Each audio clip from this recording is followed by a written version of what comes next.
Не прошел стороной для губернатора Новгородской области визит в Усть-Цильму. Оставил таки эмоциональный след. Выступая перед участниками молодежного форума «Территория смыслов», который в эти дни проходит в Подмосковье, русский край Коми он назвал местом, куда не просто когда-то ушли новгородцы, но и где до сих пор, что его поразило, сохраняется их древняя культура.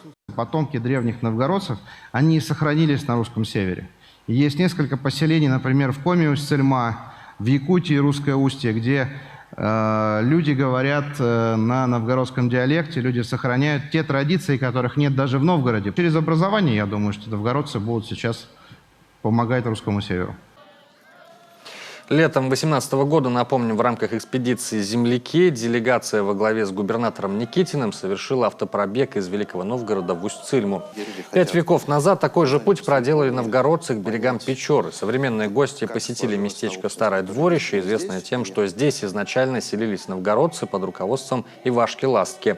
Именно он бил челом перед Иваном Грозным и получил грамоту на земли по Печоре от устья Цильмы вверх и по Ижме.